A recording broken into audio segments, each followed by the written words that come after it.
los síntomas y signos, ¿no? que estamos conformando los diagnósticos sindrómicos, vamos a revisar ahora el síndrome meningio.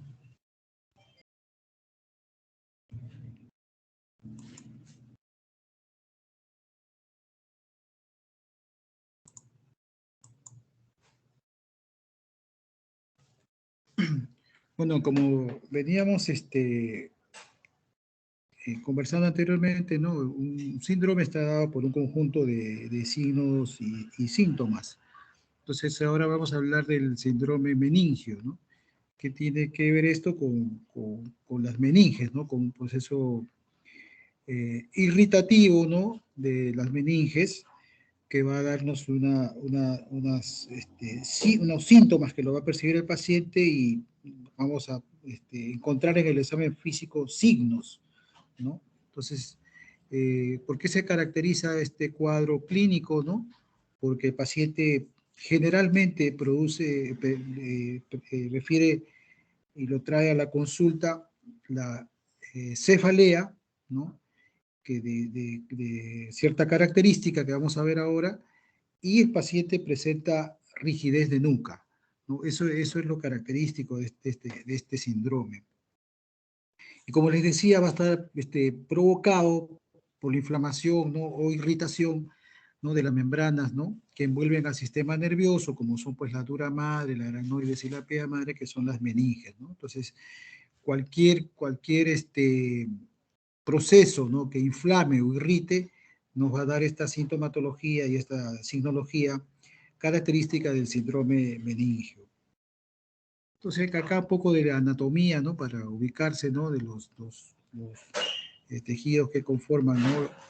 Y envuelven el cerebro, ¿no? Y vamos a encontrar, pues, las capas meningias, ¿no? Como la pía madre y la dura madre.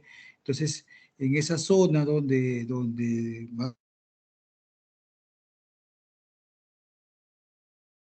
manifestaciones clínicas. Tener en cuenta que este síndrome meningio, ¿no? Por las causas o por la etiología que lo producen, puede ser de características inflamatorias y no inflamatorias, ¿no? Para poder nosotros tener una visión que nos permita a nosotros poder comparar, ¿no? Entonces, se puede clasificar de esta forma, ¿no? Como inflamatorias o no inflamatorias. Dentro de las inflamatorias, ¿no? Puede ver que estas meninges se inflamen, ¿no? Por un proceso bacteriano, una infección bacteriana, por infecciones virales, o por infecciones por hongos, o por parásitos, ¿no? Entonces, todos estos nos van a producir un proceso inflamatorio, ¿no? En las meninges. Pero también se pueden irritar, ¿no? Las meninges, ¿no? Por eventos no inflamatorios, ¿no? Como pueden ser eventos hemorrágicos en esa zona, como lo es la hemorragia subaranoidea, que se produce cuando se rompe, pues, un aneurisma, ¿no? Los pacientes con traumatismo cráneoencefálico, ¿no? Los pacientes que tienen algún tipo de sangrado, ¿no? Y una hemorragia, o pacientes con neoplasias, ¿no? Pueden, ¿no? Como ven ustedes en la tomografía, presentar, ¿no? Irritación meningia. En este caso que ven esta lámina, se trata de una hemorragia subaranoidea que tiene esta característica, ¿no? Pero también las hemorragias, ¿no? Intraparenquimales, ¿no? Por contigüidad, pueden irritar las meninges. Entonces, podemos clasificarlo de esta forma, ¿no? Inflamatorias y no inflamatorias. Entonces, este síndrome meningio, aparte de los signos y síntomas que va a tener de hipertensión, ¿no? Endocraneana, porque va a haber esta irritación, puede haber, como les digo, lesiones que pueden producir en más o menos hipertensión dentro del cráneo, como puede ser, por ejemplo, un sangrado, ¿no? O la propia hemorragia subaranoidea, o el proceso inflamatorio producido por un virus, una bacteria, va a producir, ¿no? Edema cerebral, por lo tanto va a producir hipertensión dentro del cráneo. Entonces, por eso este paciente va a presentar cefalea, va a presentar vómitos, ¿no? Y vamos a nosotros también a este paciente verle, ¿no? Que las características del líquido cefalorraquídeo que nos van a poder ayudar también para poder definir la causa de la irritación meningia. Las manifestaciones clínicas de irritación, ¿no?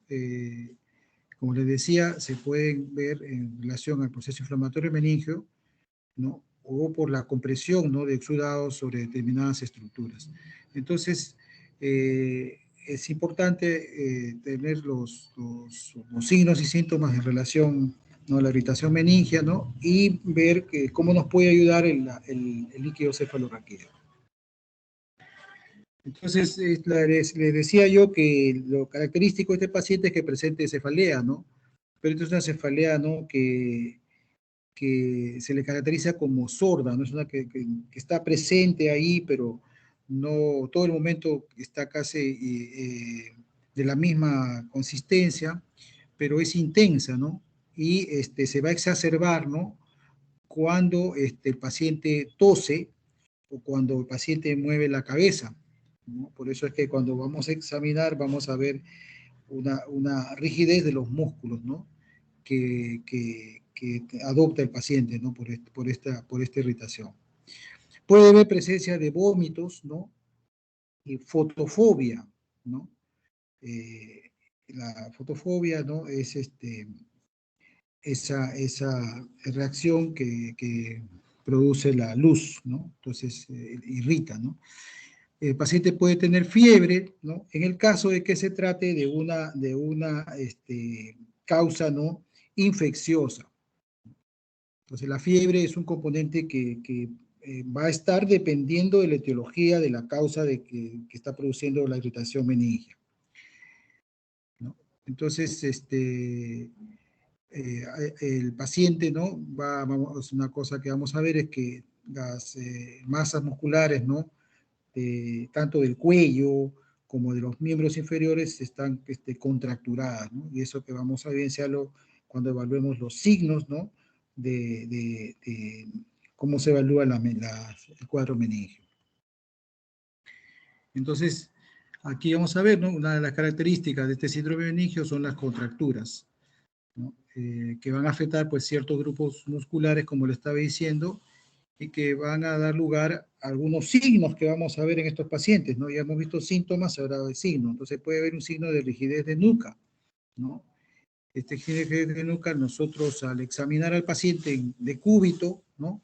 Y tratar, ¿no? Intentar de flexionar la cabeza, ¿no? Sobre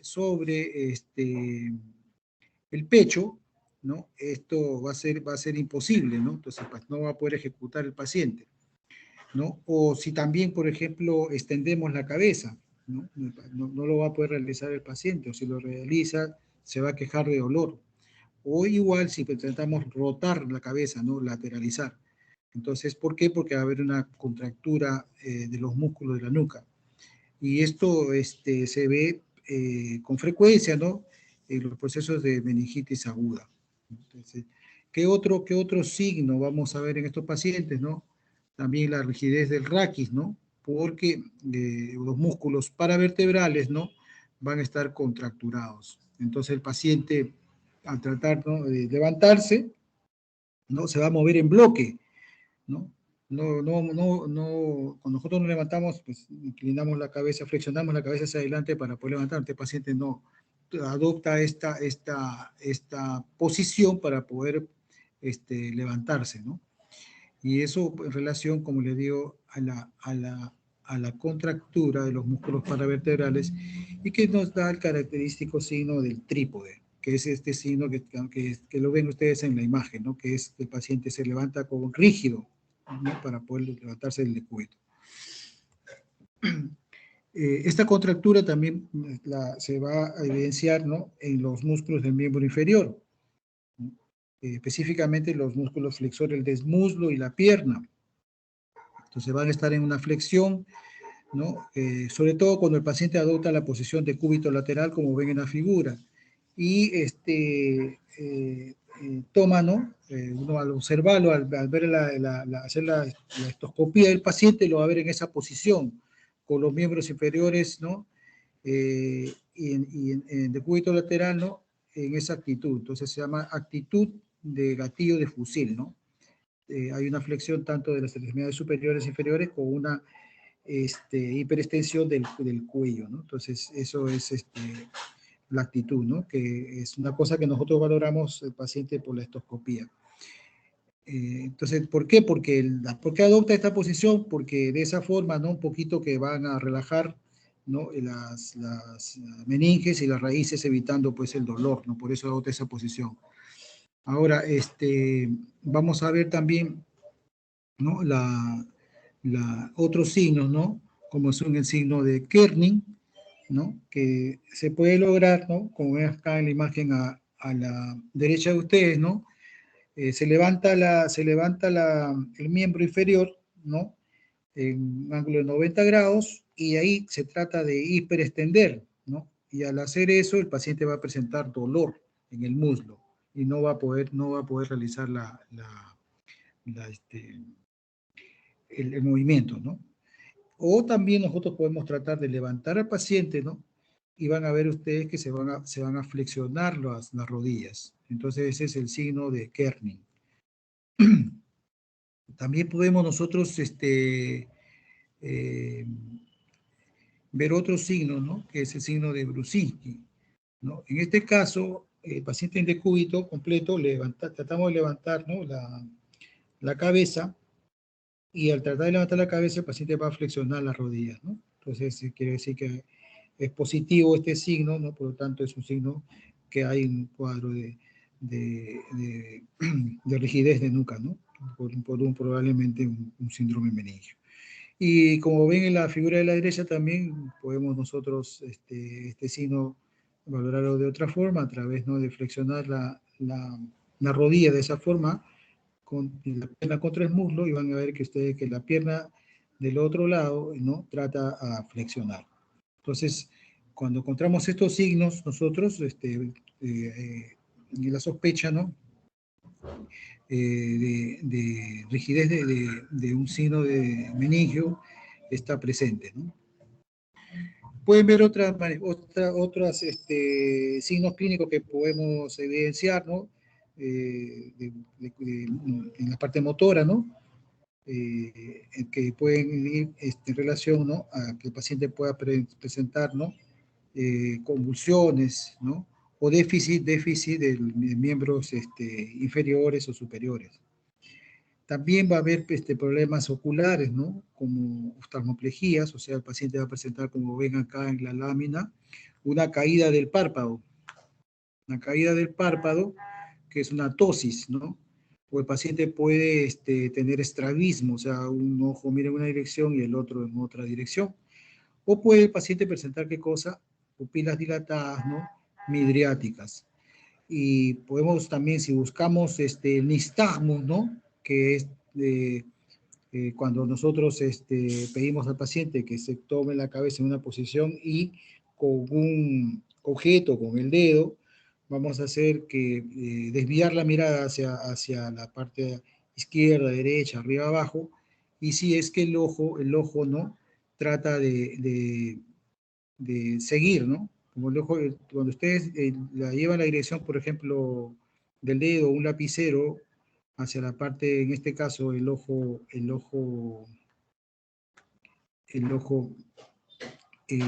derecho del paciente, que para nosotros está hacia la izquierda. Entonces, este paciente le llevamos para que vea hacia la izquierda, el ojo empieza a ir y se regresa, ¿no? Eso es un nistagmus, ¿no?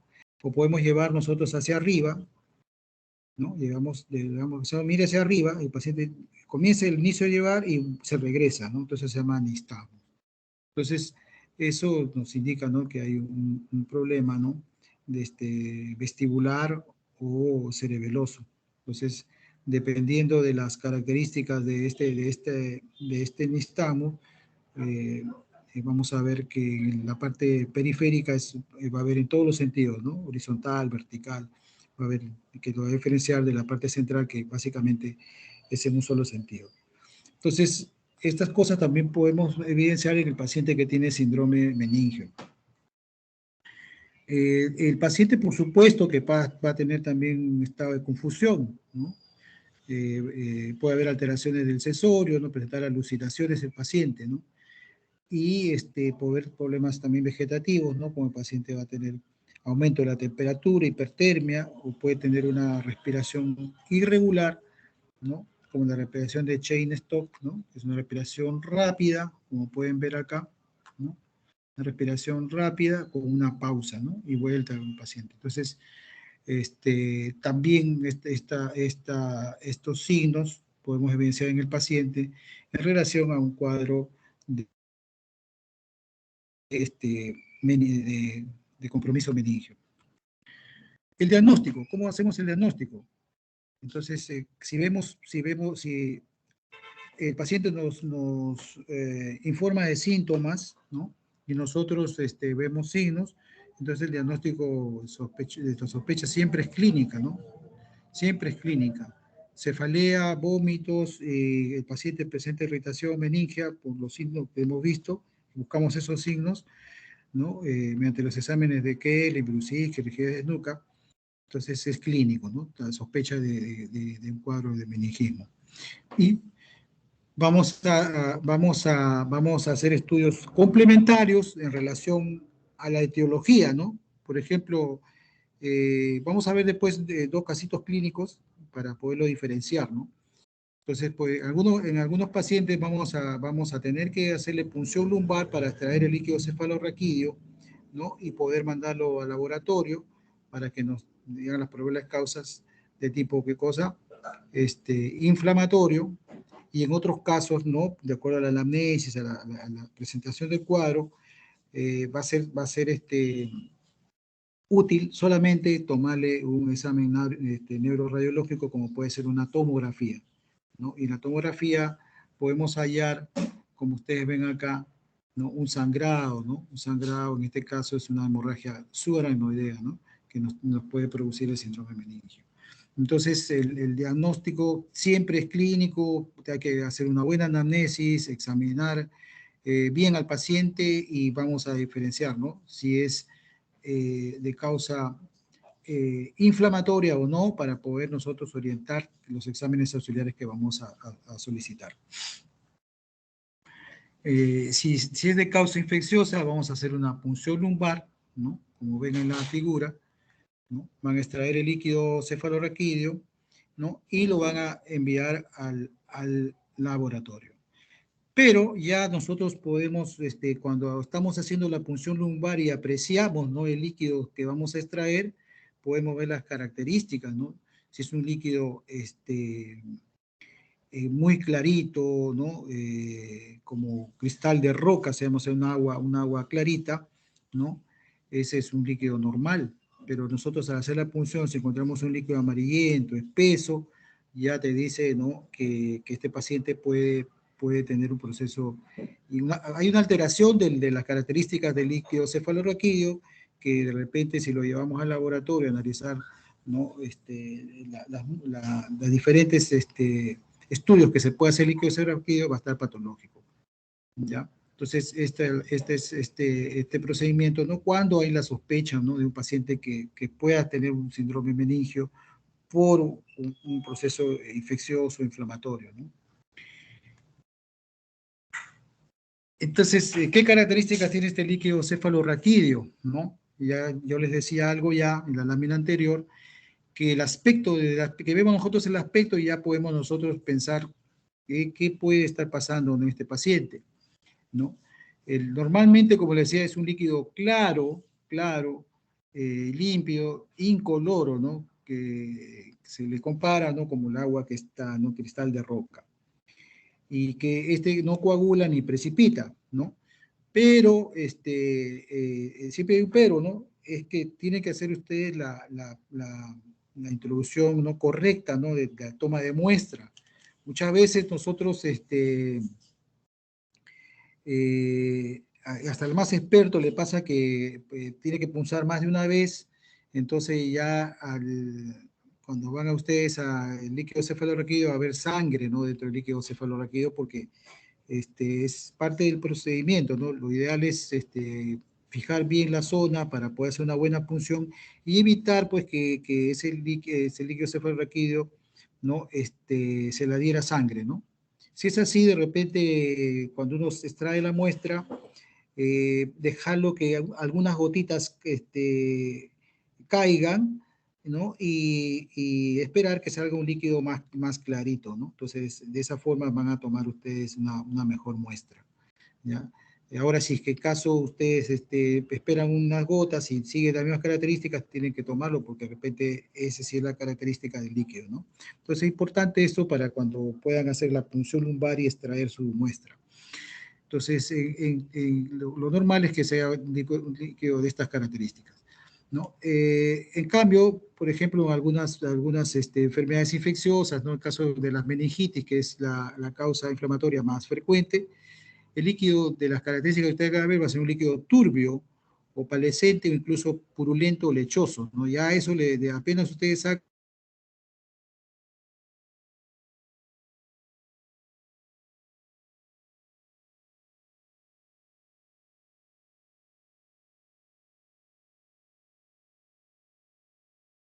pero con fibrina, puede haber como decía, eh, un signo, o sea, es un halo de fibrina un poco amarillo, entonces eso le va a orientar, ¿no? No es opalescente ni purulento como el caso de las meningitis bacterianas. ¿Qué cosas más van a ver? La parte del aspecto, ¿no? El aspecto. Van a ver ya cuando este paciente ya lo someten, ¿no? a la parte laboratorial, van a medir las proteínas que hay en ese líquido, van a medir la glucosa, ¿no? Algunos electrolitos, ¿no? Y la presencia de células, que es importante, ¿no? Células y el tipo de células también, ¿no? Esto nos va a orientar siempre a pensar en determinadas causas de irritación meningia inflamatoria. Entonces, las proteínas, ¿no? Deben estar en el líquido cefalorraquídeo, ¿no? Dentro de un 10 a un 45 por ciento, ¿no? Principalmente tiene que ver albúmina, ¿no? Eso es lo normal. La glucosa debe estar más o menos en alrededor del 50% de la glicemia normal, ¿no? O sea, si un paciente tiene 80, ¿no? Debe tener 40, ¿no? Entonces, como un rango le han puesto acá de 50, ¿no? Después cloruro 7.2, ¿no? Y miren, esto sí es importante, el número de células, ¿no? Por milímetro cúbico de 1 a 2. O sea, prácticamente no hay células en el líquido cefalorraquídeo. Y si es que hay, ¿no? Está conformada por linfocitos, ¿no? O mononucleares, ¿no? Grandes, ¿no? Eso es lo que puede ver. En el caso, por ejemplo, que fuera una meningitis, ¿no? Bacteriana, va a haber, miren la cantidad de proteínas que hay, ¿no? O sea, es un líquido con muchas proteínas, ¿no? La glucosa va a estar menos, ¿no? de 50, ¿no? En el líquido cefalorraquídeo. Y los cloruros pueden estar normales, ¿no? Pero aquí esto también es importante que ustedes vean, ¿no? Normalmente les decía que hay pocas células y acá hay de 50 a más, ¿no? De 100.000 células en la meningitis bacteriana. Y ese predominio de qué cosa? De polinucleares, ¿no? Polimorfonucleares en 80%. Cuando ustedes tengan un paciente que tenga, ¿no? La sospecha de un cuadro meningio, ¿no? Por fiebre, ¿no? Y entonces, y encuentran este líquido, entonces la sospecha alta es que sea una meningitis bacteriana, ¿no? Para eso, para que puedan darle el tratamiento antibiótico que corresponde. Meningitis virales sí hay bastante últimamente, ¿no? Entonces, la característica es el aspecto, como les decía, hay células, sí, pero no en la proporción perdón, las proteínas están elevadas también, ¿no? Pero, como ustedes ven, pueden estar dentro de casi lo normal también, ¿no? Entonces, ahí hay un problema cuando están poco bajas, ¿no? Pero no alcanzan, ¿no? Los niveles de las proteínas que tiene el cuadro bacteriano, ¿no? La glucosa puede estar normal, ¿no? Los cloruros normales y el número de células, ¿no? Puede ver hasta 1500 células, ¿no? Y acá lo característico es que en esto vamos a encontrar la presencia de linfocitos. Entonces, de esto es una meningitis viral, ¿no? El paciente puede venir incluso con fiebre, ¿eh? Puede tener casi un cuadro un poco, de repente, más agudo que un cuadro de meningitis con fiebre, y es ver, ¿no? Ver la epidemiología la zona, del lugar donde ha tenido este paciente y pensar siempre en una meningitis de tipo viral. En el caso de la meningitis tuberculosa, va a haber también proteínas, ¿no? Elevadas, de repente no tanto como en los cuadros de problemas bacterianos. La glucosa va a estar menos normal, ¿no? Los cloruros van a estar bajos, y hay células, ¿no? Pero lo que la caracteriza son linfocitos. Entonces, este cuadro les ayuda en el caso de que el paciente haya la sospecha de un cuadro de meningitis, ¿no? De meningismo o de síndrome meningio, ¿no? De etiología inflamatoria para poder nosotros darle el tratamiento adecuado, porque el tratamiento aquí va a ser darle antibióticos, ¿no? En el caso de las meningitis supuradas y en el caso de la meningitis tuberculosa, un tratamiento antituberculoso. Aquí, por ejemplo, la causa más frecuente, ¿no? de meningitis o síndrome meningio inflamatorio, ¿no? Es en paciente adulto, ¿no? Él es estreptococo pneumoniae, ¿no? Entonces, ese es el agente causal más frecuente, que hay que tener en cuenta en pacientes pues, que tienen un proceso respiratorio, repite una neumonía, ¿no? Y pueden hacer una infección cerebral por esta bacteria. Vamos ahora a ver algunos casos para poder complementar, ¿no? La clase. Entonces, vamos a ver, miren, este es un paciente escolar de 8 años de edad, ¿no? Que sufre un traumatismo cráneoencefálico, ¿no? Con fractura de órbita derecha un año antes, ¿no? Cuando tenía 7 años. Y se recupera aparentemente sin complicaciones, ¿no? En la historia también refiere que su esquema de vacunación está completo, no hay otros antecedentes de importancia, ¿no? Y el paciente inicia su enfermedad, ¿no? Con un cuadro de cefalea generalizada, fiebre no cuantificada, otalgia derecha, ¿no? Y se agrega en los días siguientes vómito de contenido alimentario en 5 ocasiones, ¿no? Y como estos síntomas se han acrecentado, lo llevan a emergencia, ¿no? 12 horas después de haber presentado la cefalea, ¿no? Cuando llega al hospital, ¿no? Le observan que la pacientita está orientada, ¿no? Le hacen la escala de coma de Glasgow y le encuentran 15, ¿no? ¿Qué quiere decir 15? ¿No? Está lúcida, ¿no? Hay una buena respuesta verbal, una respuesta ocular adecuada y una buena respuesta motora, pero está ligeramente pálida, tiene mucosas secas, ojos hundidos, pupilas están isocóricas, ¿no? Y hay una irritación, ¿no? Con hiperemia en la faringe, le hacen una endoscopía y aparentemente está normal. En el examen, ¿no? Se le examina la presencia de enopatías, ¿no? Las cuales no hay, que los pulmones no se evidencia ningún signo, ¿no? De compromiso. El abdomen es blando, depresible, no hay visceromegalias, hay buen llenado capilar y, bueno, moviliza las extremidades, no hay alteraciones motoras ni sensoriales, pero sí le encuentra una temperatura de 39 grados, ¿no? Entonces, se le hace el examen neurológico, ¿no? O sea, es un paciente que tiene cefalea, tiene vómitos, tiene una temperatura de 39, ¿no? Y le van a hacer el examen físico. ¿Qué hallazgos van a encontrar? Aparte de los que ya han visto en el examen general. En el examen neurológico, ¿no? Muestra irritabilidad, desorientación, periodo de somnolencia, ¿no? Y le hacen la escala de Glasgow y miren, bajó a 12, ¿no? Y le examinan y encuentran rigidez de nuca, que estábamos viendo en la clase, Kerner positivo y Brusicki positivo, ¿no? E hiperreflexia patelar bilateral. ¿Qué harían con este paciente ustedes? ¿Qué le pedirían para corroborar el diagnóstico? Una punción lumbar. una punción lumbar, ¿no? ¿Algún otro examen?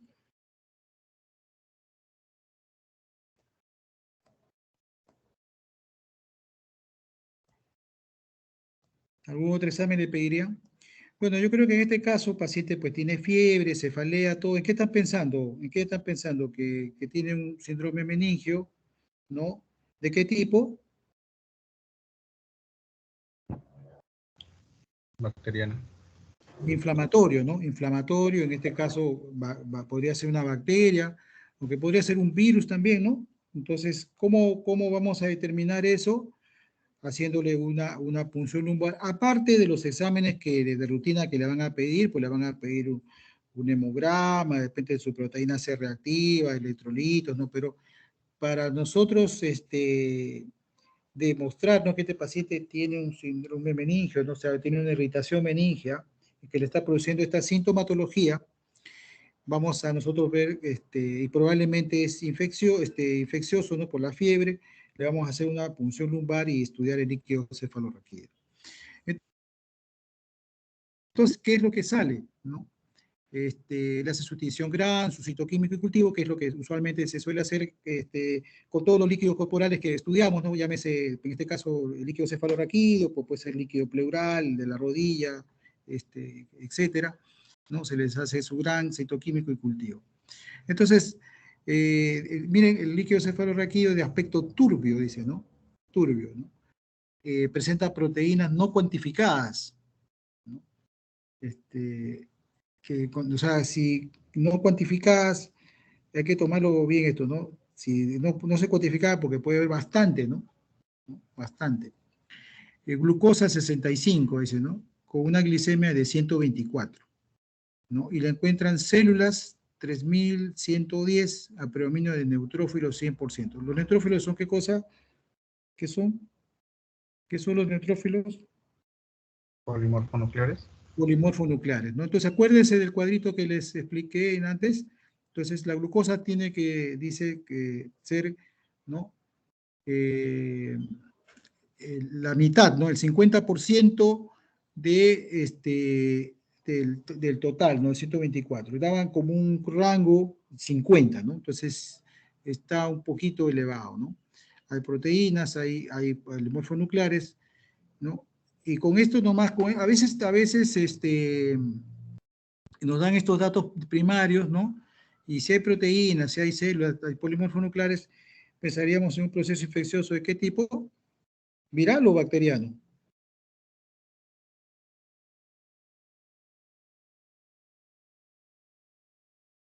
A ver. Bacteriano. Bacteriano, ¿no? Porque es un líquido turbio, en el viral es un líquido claro, no alcanza una buena cantidad de células, pero no alcanza, ¿no?, esa mayor cantidad que hay en el bacteriano, ¿no? Ahora le realizan un GRAN, ¿no? Y reportan cocos GRAN positivos, ¿no? Entonces, los cocos GRAN positivos están en relación a ¿qué bacteria?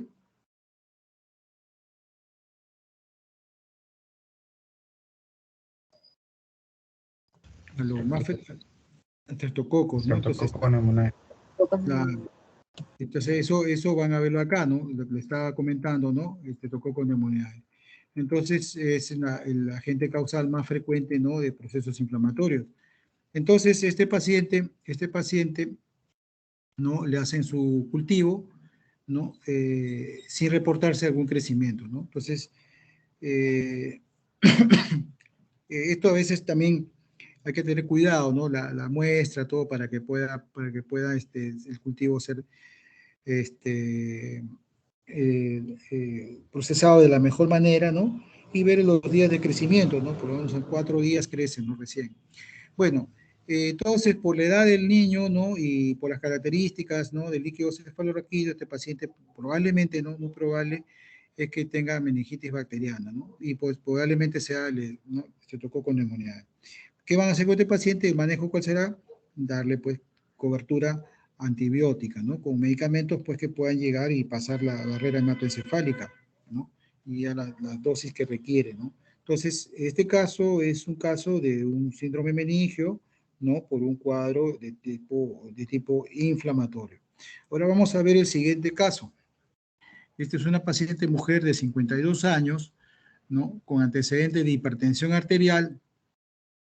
Ella toma enalapril, ¿no? 2 veces al día, ¿no? ¿Y por qué la llevan a emergencia, no? Porque, miren, hace una hora, o sea, es un evento de agudo de una hora, estaba haciendo sus labores domésticas habituales y súbitamente presenta esa cefalea global intensa, ¿no? Que nunca la había presentado, asociada a náuseas y vómitos en 3 oportunidades. Y pierde la conciencia y, presencia de movimientos involuntarios tónico-clónicos generalizados. Entonces, esta paciente, ¿qué tenía? A ver, es un evento agudo, ¿sí o no? Entonces, que está incluso, que lo lleva a las convulsiones, ¿no? ¿Qué sospecharían ustedes en esta paciente? ¿Cuál sería el problema? De un no inflamatorio. No inflamatorio, ¿no? No inflamatorio, muy bien. Dentro del no inflamatorio, ¿qué causa tendría, no? Cefalea intensa, una causa vascular, ¿no? Y una hemorragia, ¿no? Paciente hipertensa, con esas características. Y acuérdense esto que dice acá, cefalea global intensa que nunca lo había presentado anteriormente. Eso es importante preguntarle al paciente que tiene cefalea, ¿no? Porque hay pacientes, bueno, hay gente que nunca tiene dolor de cabeza, ¿no? Entonces en ellos lo lleva el dolor de cabeza. Pero hay gente que tiene dolor de cabeza, ¿no? Y la migraña es una cuestión que se presenta con mucha frecuencia, tanto en hombres como mujeres. Entonces, y suelen incluso ir a emergencia, ¿no? Por este cuadro. Pero a ese paciente uno le pregunta, o el paciente mismo te dice, me duele la cabeza como nunca antes me había dolido, ¿no? Entonces, ahí hay que tomar con pinzas el asunto, ¿no? No tiene que poner, si te dice eso, es que hay que pensar, ¿no? Que por eso el paciente muchas veces viene solamente con la cefalea, ¿no? Entonces no vamos a esperar que venga con el cuadro completo. Basta que les diga así, ustedes tienen que sospechar que algo está pasando si es un paciente hipertenso, que tiene un renal, por ejemplo, que se dializa y hace esto, entonces hay que presumir que puede haber sangrado, ¿no? Si tiene náuseas y vómitos, y este paciente ya en el tiempo pierde rápido la conciencia y presencia, ¿no? De movimientos involuntarios tónico-clónicos. Entonces, muy rápido se descompensó, ¿no? Y aquí tiene que ver también, como decíamos al inicio, hay signos también de hipertensión endocraniana, ¿no? Por eso ha perdido la conciencia el paciente, ¿no? Entonces, en este paciente que ya estamos de acuerdo que es un paciente con un síndrome meningio no inflamatorio y que probablemente sea un sangrado, ¿no? En este caso, le pedimos punción lumbar.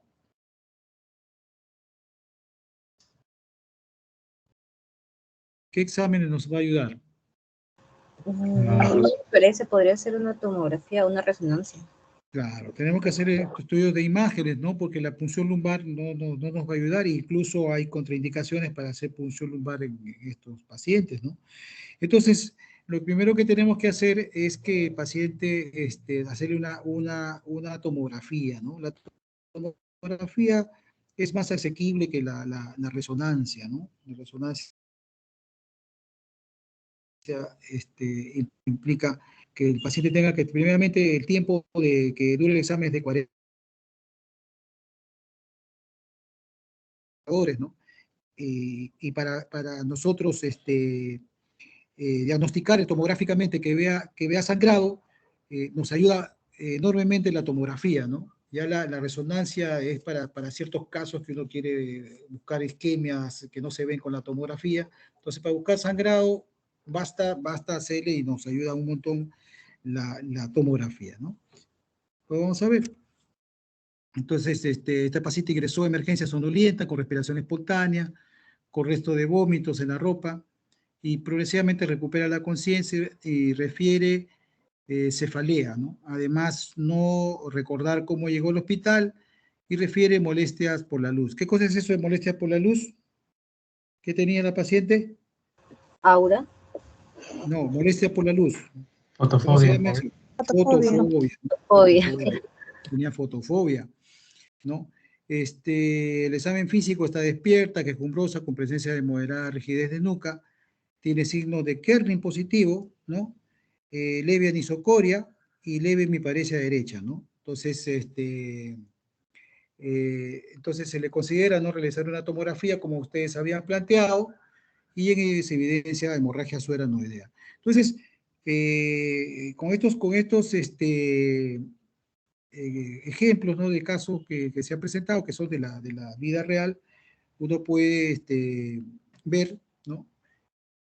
Que hay, se puede clasificar en estos eventos, ¿no? Inflamatorios y no inflamatorios, y la ayuda diagnóstica va a ser diferente, ¿no? En algunos necesitamos hacerle rápidamente una punción lumbar y en otros estudios de neuroimágenes como es la tomografía, que nos va a dar el diagnóstico y el manejo, ¿no? En este caso de hemorragia sueranoidea ya se corroborará con una angiotomografía y ver, pues, ¿no? Si es un aneurisma que se ha roto o una malformación congénita y ya requiere el manejo, ¿no? de dicho evento, ¿no? Entonces, es importante, en ambos hay cefalea, ¿no? En ambos hay vómitos, en ambos puede haber fotofobia, ¿no? En ambos se encuentra, ¿cómo se llama? La rigidez de nuca, se encuentra el Kerning positivo, ¿no? Pero ya en el examen neurológico hay ciertas cosas, ¿no? que orientan a pensar en otro tipo de localización neurológica, como es la anisocoria y como es la hemiparesia derecha, ¿no? Entonces eso va más, ¿no? Con un cuadro no inflamatorio. Entonces, es importante que puedan ustedes, por eso, valorar bien. En este caso, vamos a ser el caso de un niño, ¿no? Pero puede ser también un paciente adulto. Entonces, en un paciente adulto, no siempre el cuadro meningio inflamatorio va a poder ir acompañado de una fiebre así de 39, ¿no? Entonces, hay que ver siempre, ¿no? Hacer la buena anamnesis del paciente, ¿no? Para ver qué pasó, ¿no? ¿Qué pasó? ¿Por qué puede haber un cuadro? Puede ser un paciente quizás que ha hecho un cuadro de neumonía, está hospitalizado y hace, pues, por diseminación hematógena, hace un cuadro de meningismo, ¿no? Entonces, en este caso, hay que valorar bien al paciente, hacer una buena anamnesis, ¿no? Y bueno, no sé si hay alguna pregunta, algún comentario sobre el tema, ¿no?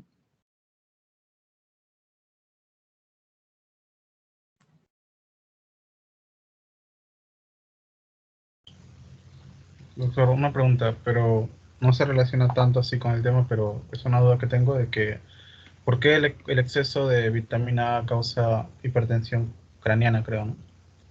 ¿Por qué se debe eso, doctor? He estado leyendo eso. Sí, yo no lo tengo claro eso tampoco, ¿no? No lo tengo claro. Está bien.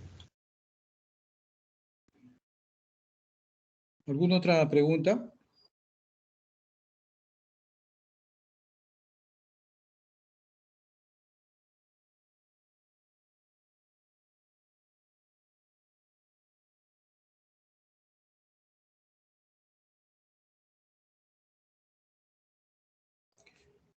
Bueno, si no hay preguntas, Me ¿alguna otra parece que pregunta? no hay preguntas, doctor. No hay preguntas, doctor. Sí.